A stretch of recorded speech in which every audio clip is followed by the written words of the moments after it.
Welcome back to another video. मैं हूं सैफुल्लाह सुहेल और हाजिर हूं आपकी खिदमत में एक नई वीडियो लेके, जिससे उम्मीद करता हूं आपकी ज़िंदगी बेहतर होगी। आज जिस टॉपिक के ऊपर डिस्कशन करने जा रहा हूं वो टॉपिक बहुत इंपॉर्टेंट है उन लोगों के लिए जिन लोगों को प्रॉब्लम होती है नए लोग फेस करने के लिए, नई सिचुएशन फेस करने के लिए। जब वो कोई नया काम करने जाते हैं तब उस काम को करने में जो प्रॉब्लम आती है उसको डिस्कशन करने जाना। वो प्रॉब्लम क्यों आती है? खुद पे एतमाद ना होने की वजह से। आज उसी के ऊपर बात करने जा रहा हूँ। आज मैं बात करने जा रहा हूँ सेल्फ कॉन्फिडेंस के ऊपर कि किस तरह से सेल्फ कॉन्फिडेंस बिल्ड किया जा सकता है। और आज इसके ऊपर बात करूंगा उस बुक की बेस के ऊपर जो लिखी है जेसन सेल्फ ने। जेसन सेल्फ कौन है? जेसन सेल्फ को स्पोर्ट्स की दुनिया में बहुत जाना जाता है। वो कोई प्लेयर या एथलीट नहीं है, बल्कि जो प्लेयर्स होते हैं उनकी साइकोलॉजिकल काउंसलिंग होती है। जिस तरह की भी काउंसलिंग होती है वो करते हैं, तो उनको बहुत माना जाता है। उनकी किताब काफ़ी मशहूर हुई थी जो उन्होंने स्पोर्ट्समैन और एथलीट के लिए लिखी थी, लेकिन उस किताब को आम लोग भी पढ़ सकते हैं और अपनी ज़िंदगी के अंदर उसके प्रिंसिपल्स को यूज़ करके अप्लाई कर सकते हैं। उसका नाम है 10 मिनट मेंटल टफनेस। इस बुक के अंदर बताया गया है कि किस तरह से आप इन टेक्निक्स को यूज करके अपनी जिंदगी के अंदर जब कोई नया टास्क करने जा रहे हो, चाहे वो जॉब इंटरव्यू हो, चाहे वो एक प्रेजेंटेशन हो, चाहे वो किसी लोगों से बात करना हो, चाहे वो अपनी क्लास के अंदर अपना इंट्रोडक्शन करवाना हो, किस तरह से करवाना है। अमूमन लोग कहते थे कि कॉन्फिडेंस पैदा कर लो, लेकिन इस किताब के अंदर ये बताया गया है कि किस तरह से आपको कॉन्फिडेंस पैदा करना है और स्टेप बाय स्टेप ये भी बताया है कि किस तरह से वो कॉन्फिडेंस आपको पैदा हो जाएगा और किन स्टेप्स को फॉलो करके आपको करना है। तो 3 स्टेप जो मैं आपको समरी में बता दूंगा उस पूरी बुक के अंदर जो लिखा हुआ है, जिसको आप फॉलो कर सकते हैं कॉन्फिडेंस के लिए। सबसे पहला स्टेप बहुत इंटरेस्टिंग स्टेप है। अमूमन ये होता है कि जब आप कोई नया काम करने जा रहे होते हैं, चाहे वो पब्लिक स्पीकर हो, चाहे वो कोई डिबेटर हो, चाहे वो कोई सिंगर हो, चाहे कोई एक्टर हो, जब वो कोई पब्लिक में परफॉर्म करने जाता है, जब कोई नया काम करने जाता है, तो मैं भी जब भी मैं कोई नया काम करने जाता हूँ तो मेरी हार्ट रेट जो है वो एलिवेटेड हो जाती है, दिल तेजी से धड़कना शुरू कर देता है। तो ये पहला स्टेप जो सबसे पहले काम आएगा वो है 15 सेकेंड ब्रेथ, 15 सेकेंड की सांस।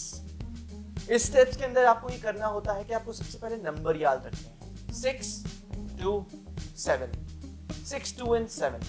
होता यह है कि जब आप एक नया काम करने जाते हैं तो आपका ब्रेन ऑटोमेटिक आपकी बॉडी को फंक्शन देना शुरू कर देता है कि आप नया काम करने जा रहे हैं। तब आपकी बॉडी, आपका ब्रेन बहुत एक्साइटेड हो जाता है क्योंकि एक नया काम आउट ऑफ आपकी रूटीन होने जा रहा है। और जब ऐसा होता है तब आपका दिल खून पंप करना शुरू करता है। ये चीज इंश्योर करता है कि आपकी बॉडी को बेहतरीन ऑक्सीजन और ब्लड मिलता रहे। लेकिन अगर 120 बीट्स पर मिनट से आपकी हार्ट बीट ऊपर जाती है तब आपके ब्रेन के बहुत से फंक्शंस आप लूज करना शुरू कर देते हैं, जिसके अंदर आपकी स्पीच का कोई पार्ट, कोई इंपॉर्टेंट पॉइंट या कोई इंपॉर्टेंट चीज या कोड जो आपको अपनी स्पीच के अंदर बताना होता है। तब आपको ये चीज इंश्योर करनी होती है कि आपकी हार्ट रेट जो है वो 120 बीट्स पर रेट से ऊपर नहीं जानी चाहिए। तब आपको क्या करना है? आपको सांस लेनी है। 6, 2, 7, 6 सेकेंड के लिए आपको हवा सारी जो है वो इनहेल करनी है। इनहेल करने के बाद 2 सेकेंड होल्ड करना है। होल्ड करने के बाद आपको 7 सेकेंड वो सारी हवा जो आपने इनहेल की थी एक्सहेल कर लेनी है। इससे होता यह है कि आप जब ये एक्सरसाइज दोबारा फॉलो करते हैं तब आपकी हार्ट रेट एक लिमिट तक जाकर उससे ऊपर एलिवेट नहीं होती, जो एक सिग्नल देती है आपके जिस्म को, आपके दिमाग को कि टेंशन नहीं लो, मेरे हाथ में सब कंट्रोल में, मैं सब कंट्रोल कर लूंगा, इसमें कोई टेंशन लेने की बात नहीं है। आपकी बॉडी को यह अश्योर हो जाता है कि ठीक है, आप कंट्रोल के अंदर हैं और आपके पास कंट्रोल है और आप इन सब चीजों को देख सकते हैं। फर्स्ट स्टेप के बाद जो कि बहुत इंपॉर्टेंट स्टेप है, आपको जाना है स्टेप नंबर 2 के ऊपर, जिसका नाम है मेंटल विजुअलाइजेशन या मेंटल मूवी। देखा गया है कि वो लोग जो एक काम को ऑलरेडी 7 से 8 बार या 10 बार कर चुके हैं, उस काम को 11वीं बार करने के अंदर वो ज्यादा कॉन्फिडेंट होते हैं, क्योंकि उनके पास एक मेमोरी मौजूद होती है कि वो ये काम ऑटोमेटिकली कर चुके हैं और उनके लिए किसी तरह का इशू नहीं है। और जब वो काम करने जा रहे होते हैं तो पिछले टाइम की जो चीज उन्होंने अपने एक्सपीरियंस के अंदर हासिल की थी, वो उनके दिमाग में ऑटोमेटिकली एक मूवी की तरह चलना शुरू हो जाती है। बनिस्बत उस आदमी के जो कोई भी काम पहली बार करना शुरू करता है उसके लिए वो काम करना थोड़ा मुश्किल होता है क्योंकि उसके पास कोई एक्सपीरियंस नहीं होता, लेकिन आप अपने दिमाग को एक बहुत अच्छी ट्रिक के साथ चीट कर सकते हैं या ट्रिक कर सकते हैं। वो ये कि आप अपने दिमाग के अंदर एक मूवी चला सकते हैं। मूवी किस चीज़ की? जो आप स्टेप करने जा रहे हैं। फॉर एग्जाम्पल आप कोई अपनी क्लास के अंदर प्रेजेंटेशन देने जा रहे हैं, आप कहीं पर अपनी स्पीच डिलीवर करने जा रहे हैं, तो आप स्टेप बाय स्टेप चीज़ों को विजुअलाइज करने शुरू करते हैं। और जैसे कि अपनी किताब के अंदर जेसन सेल्फ ने कहा, the more detail the more beneficial it is, यानी कि जितनी डिटेल आप उस विजुअलाइजेशन के अंदर ऐड करेंगे, अपनी मूवी के अंदर जो दिमाग में आप चलाएंगे ऐड करेंगे, वो आपके लिए ज़्यादा बेहतर होगी। स्टेप बाय स्टेप आप डिवाइड कर लें कि स्टेप 1 आप ऑडियंस की तरफ देख रहे हैं और स्टेज की तरफ बढ़ रहे हैं। आप अपना पेन निकालते हैं, रोस्टम के ऊपर रखते हैं, रोस्टम के ऊपर हाथ रखते हैं, अपना माइंड सेट करते हैं और ऑडियंस की तरफ देखते हैं, 2-3 सांस लेते हैं, उसके बाद अपनी स्पीच शुरू करते हैं। स्टेप नंबर 2 जिसके अंदर आप पॉज लेके बेहतरीन तरीके से फ्लुएंसी के साथ अपनी स्पीच सबको डिलीवर कर रहे हैं, लोगों की तरफ देख रहे हैं, उनसे आई कांटेक्ट बना रहे हैं और देखते हुए अपनी स्पीच डिलीवर कर रहे हैं। स्टेप नंबर 3 जिसके अंदर आप अपनी स्पीच खत्म कर चुके हैं और थैंक यू बोलकर स्टेज से उतर रहे हैं और पूरी ऑडियंस आपके लिए क्लैप करेगी, आपको अप्रिशिएट करेंगे। जितनी ज़्यादा डिटेल आप इन विजुअलाइजेशन के अंदर ऐड करेंगे उतना ज़्यादा आपके लिए बेहतर होगा। दिमाग ऑटोमेटिकली सिग्नल देना शुरू कर देगा बॉडी को और काम डाउन करना शुरू कर देगा, एक कॉन्फिडेंस पैदा करना शुरू कर देगा कि ये ऑलरेडी आपके साथ हो चुका है और आप ऐसा ही करेंगे।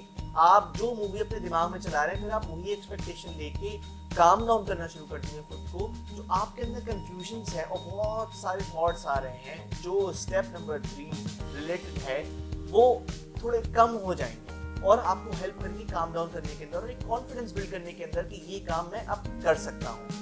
अब आते हैं हम लोग स्टेप नंबर 3 के ऊपर। स्टेप नंबर 3 जिसके अंदर जेसन सेल्फ ने बताया कि किस तरह से आपको अपने थॉट्स कंट्रोल करने हैं, जिसको कहते हैं परफॉर्मेंस स्टेटमेंट या फिर परफेक्ट थॉट। बेसिकली ये देखा गया है कि एक आम इंसान दिन के अंदर उसके पास 60,000 की शायद चीज़ें सोचने के लिए आती हैं, लेकिन जब आप कोई काम करने जा रहे होते हैं जो कि आप अमूमन नहीं करते, तो वो जितने भी थॉट्स आपके दिमाग के अंदर आते हैं वो अमूमन नेगेटिव आते हैं। वो यही सोचते हैं कि आप शायद फेल हो जाएंगे टास्क करते हुए और आप उसके अंदर कामयाब नहीं हो पाएंगे।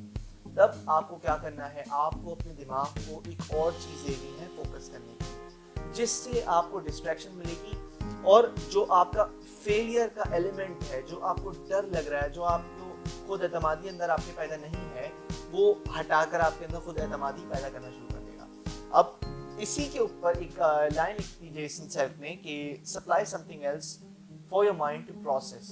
वही चीज़ कि आप अपने माइंड को कोई और चीज़ें सोचने के लिए, लेकिन थोड़ा ट्रिकी तरीका है। ये काम इस तरह करेगा, फॉर एग्जाम्पल आप किस तरह अपने दिमाग को डिस्ट्रैक्ट करेंगे। अगर मैं आपको बोलूँ कि एक येलो एलिफेंट के बारे में सोचना बंद कर दें, तो आप इस वक्त येलो एलिफेंट के बारे में सोच रहे हैं। Interesting right? मतलब आप किस तरह से उस येलो एलिफेंट के बारे में नहीं सोचेंगे, इस तरह से कि आप एक ब्लैक एलिफेंट के बारे में सोचना शुरू कर दें। आप माउंटेन्स के बारे में, आप समंदर के बारे में, आप दरिया के बारे में, आप फूल पौधे, आप रॉकेट के बारे में, आप सूरज के बारे में सोचना शुरू कर दें और उस थॉट को प्रोसेस करते रहे, सोचते रहे, अपने दिमाग में मुसलसल उन चीज़ों को चलाते रहें, उनके बारे में सोचते रहे। जैसे कि जैसे ने कहा, अपने दिमाग को कोई और चीज़ दे प्रोसेस करने के लिए। इन दिस केस यहाँ पर किस तरह से आप कोई और चीज़ देंगे? जब आप कोई नया काम करने जा रहे हो तो आप ये सोचें कि आपके पास में आपकी साइड वाली सीट के ऊपर एक बहुत बड़ा नाम, एक बहुत बड़ी शख्सियत बैठा है।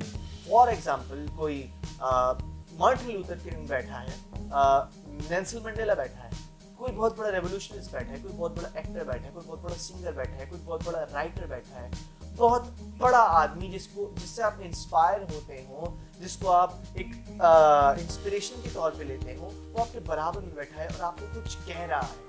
वो अल्फाज जो आपको इंस्पायर करते हो, वो अल्फाज जिनको आपको फोकस करने की ज़रूरत है। इन माई केस जब 2019 के अंदर मैं ऑल पाकिस्तान फाइनल के लिए क्वालिफाई कर गया था एक्सटेम्पोर डिबेट, तो डेक्लेमेशन, तो मेरे साथ वो ये था कि मैं उस वक्त पूरी टेंशन में था, जाहिर सी बात है कि फाइनल था और एक्सटेम्पोर थी। उस वक्त मैंने क्या विजुलाइज किया कि मेरे बराबर में मेरे फादर बैठे हैं, because he is my role model.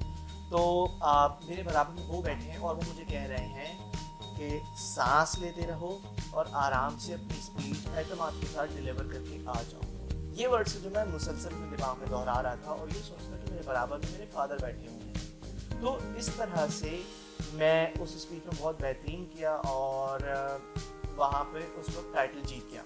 तो इन स्टेप्स को फॉलो करते हुए आप कोई भी नई चीज़ जो आप नई कर रहे हैं, जो आपने इससे पहले नहीं की हो, आप उसको कॉन्फिडेंस के साथ कर सकते हैं और इस चीज़ को इस्तेमाल करके आप दूसरी चीज़ों में भी कामयाब हो सकते हैं।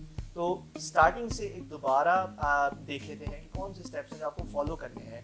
Step number 1, the breathing process, जिसके अंदर आपको 6 सेकंड सांस इनहेल करनी है, सांस लेनी है अंदर, उसके बाद रोकना है 2 सेकंड, 7 सेकंड आपको एक्सहेल करना है, ताकि आपकी जो हार्ट बीट एलिवेटेड है वो एक कंट्रोल में आ सके और आप बाहर जाकर बेहतर परफॉर्म कर सकें। अपनी बॉडी को और अपने माइंड को ये सिग्नल दे सकें कि मैं कंट्रोल में हूँ और मैं बेहतरीन कर लूँगा।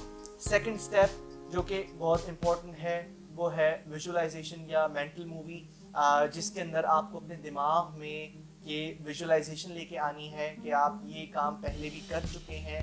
जितनी ज़्यादा डिटेल पॉसिबल हो उतनी ज़्यादा डिटेल के साथ उस प्रोसेस को बनाएं और बार बार दोहराएं, ताकि आपका माइंड कॉन्फिडेंस फील करे और ये फील करे कि आप ऑलरेडी ये चीज़ कर चुके हैं और आप इस बार भी कामयाबी के साथ ये कर लेंगे। And finally step number 3, performance statement या परफेक्ट थॉट, जिसके अंदर आपको जिस आदमी से आप इंस्पायर हैं, जो आपकी इंस्पिरेशन है, उसको आप अपने साथ बैठा हुआ विजुलाइज करें और सोचें कि वो आपको कोई ना कोई 2 लफ्ज़ या एक जुमला कह रहा है। In my case it was my father for me, जो कह रहे थे कि सांस लेते रहो, आराम से एतमाद के साथ अपनी स्पीच डिलीवर कर दो। तो ये प्रोसेस है जिसको इस्तेमाल करके आप खुद के अंदर एतमाद पैदा कर सकते हैं और वो चीज़ जो आपने पहले नहीं की उसको भी कॉन्फिडेंस के साथ जाकर परफॉर्म कर सकते हैं। और आज हमने बात की वही जेसन सेल के बारे में कि उनकी किताब के बारे में 10 मिनट मेंटल थॉट, जिसके अंदर उन्होंने बताया कि किस तरह से आप अगर कोई काम नया कर रहे हैं या अंडर प्रेशर है कोई काम करते हुए, तो उसको किस तरह से प्रेशर को, टेंशन को साइड पर रख के बगैर किसी डिस्ट्रेस और बगैर किसी डिस्ट्रैक्शन के उसको बेहतरीन तरीके से परफॉर्म कर सकते हैं इन स्टेप्स के साथ, जो कि मैंने आज अपनी वीडियो के अंदर बताया। इसी के साथ मेरी वीडियो पहुंचती है इख्तिताम पे, और अगर आपको लगता है कि मुझे कोई और नए टॉपिक के ऊपर डिस्कशन करनी चाहिए या नया टॉपिक एड्रेस करना चाहिए, तो प्लीज़ कमेंट पे जाकर अपनी राय दें। आपकी राय मेरे लिए बहुत इंपॉर्टेंट है। मैं हो सका तो अपनी नेक्स्ट वीडियो उसी के ऊपर बनाऊंगा। तो बस इसी उम्मीद के साथ कि एक नई वीडियो के साथ मैं ज़रूर वापस आऊँगा, जो आपकी ज़िंदगी में आपकी किसी न किसी तरह हेल्प कर सके। तब तक के लिए मुझे दीजिए इजाज़त। This is Saifullah Suhail signing of.